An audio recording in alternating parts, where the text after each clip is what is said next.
सुप्रभात विद्यार्थियों, आशा है कि आप सब कुशल मंगल होंगे और आगे भी अपनी सेहत का अवश्य ध्यान रखेंगे। आज से आपकी वीडियो कक्षाएं शुरू हो रही हैं और मुझे यकीन है कि आप इन्हें अवश्य देखेंगे और आगे की भी अपनी पढ़ाई सुचारू रूप से जारी रखेंगे। आज मैं आपको आपकी वसंत पाठ्य पुस्तक का पाठ 3 पढ़ाने जा रही हूँ, जिसका नाम है हिमालय की बेटियाँ। तो देखिए, ये आपका आज का पाठ है हिमालय की बेटियां। हिमालय की बेटियों से लेखक का तात्पर्य है हिमालय से निकलने वाली नदियां।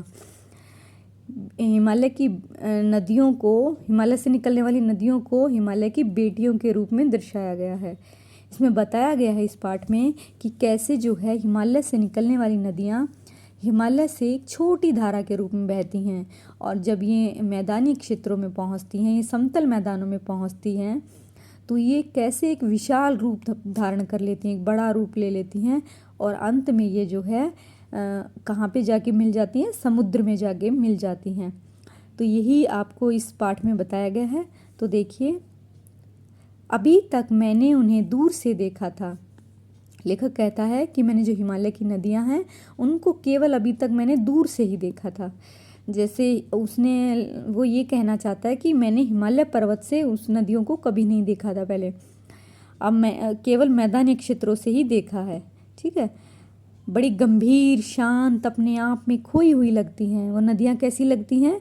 जब लेखक ने उनको मैदानी क्षेत्रों से देखा है तो वो कैसी लगती है? वहाँ पे बड़ी गंभीर, शांत और अपने आप में खोई हुई, संभ्रांत महिला की भांति वे प्रतीत होती हैं। भांति मतलब तरह, और प्रतीत मतलब दिखाई देती हैं। वो किसकी तरह दिखाई देती हैं? एक संभ्रांत महिला की तरह, एक सभ्य महिला की तरह वो दिखाई देती हैं। जब मैंने नदियों को देखा तो नदियों को जब लेखक ने मैदानी क्षेत्रों से देखा था तो वो कैसी लग रही थी? बड़ी गंभीर, शांत, अपने आप में खोई हुई, एक संभ्रांत महिला की, संभ्रांत का मतलब है सभ्य और शांत महिला की भांति। ठीक है, वो दिखाई दे रही थी। उनके प्रति मेरे दिल में आदर और श्रद्धा के भाव थे।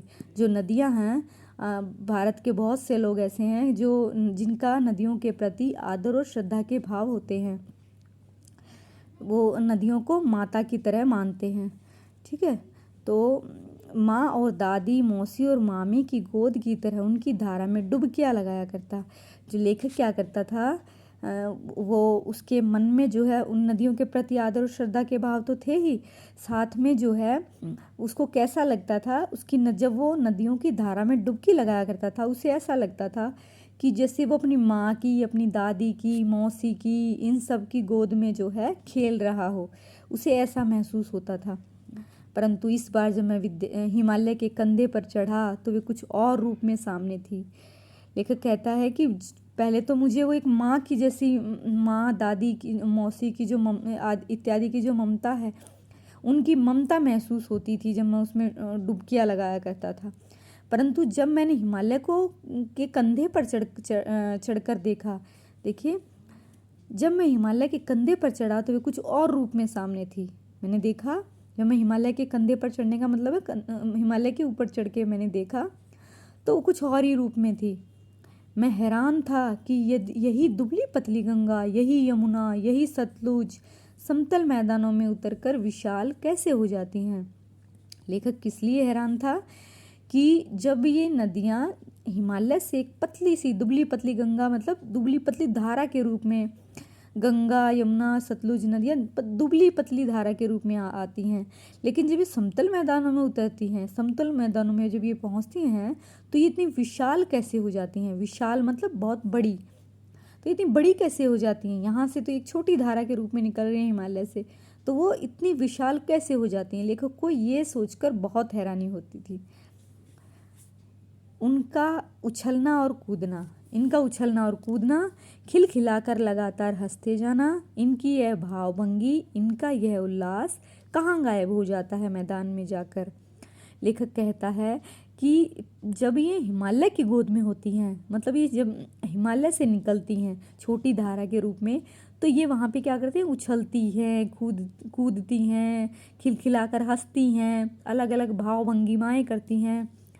परंतु जब ये मैदानों में जाती हैं तो उस समय उनका ये उल्लास, उनकी खुशी कहाँ गायब हो जाती है?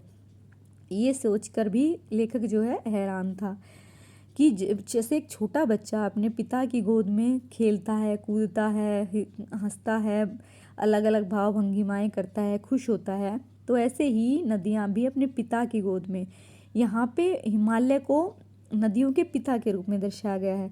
तो वो जो है अपने पिता की गोद में बैठकर बहुत खुश थी, ठीक है।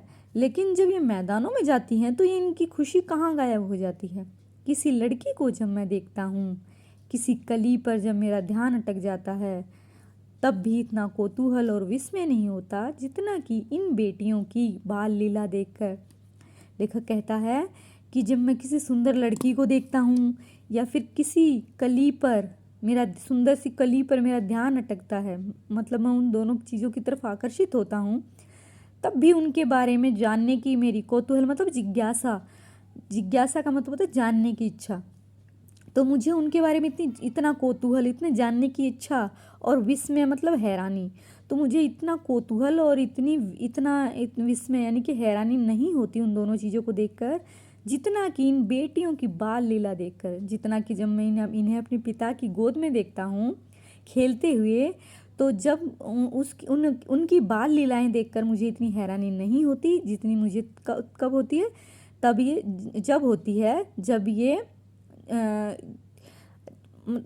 देखिए बेटा दोबारा इस लाइन को कि जब मैं इन बेटियों को की बाल लीलाओं को देखता हूँ तो मुझे बहुत ज़्यादा जिज्ञासा और हैरानी होती है। इतनी तो मुझे तब भी नहीं होती जब मैं किसी सुंदर लड़की को या फिर किसी कली को देखता हूँ, ठीक है।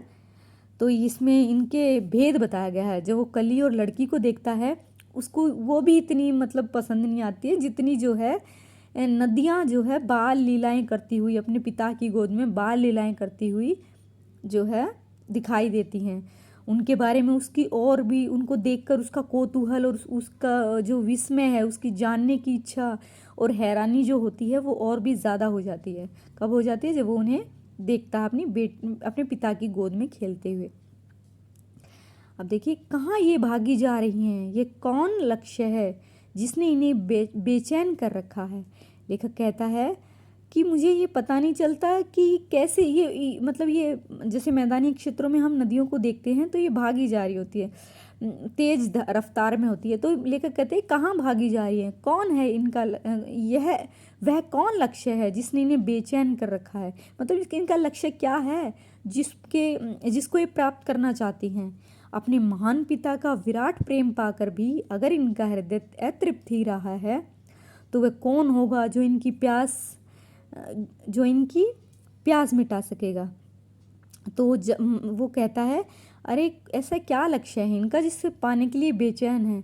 अपने महान पिता मतलब इनके पिता जो हिमालय पर्वत हैं एक बहुत बड़े हैं, है ना। एक अपने महान पिता का बहुत ज़्यादा प्रेम, विराट प्रेम मतलब बहुत ज़्यादा प्रेम पाकर भी जब इनका हृदय अतृप्त है मतलब पूर्ण नहीं हुआ है, ठीक है, तृप्त नहीं हुआ है।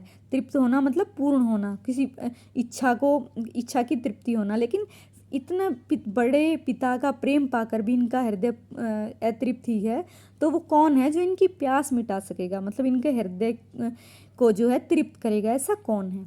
तो बेटा हम यहाँ तक ही करेंगे, अगला हम दूसरी वीडियो में करेंगे। धन्यवाद।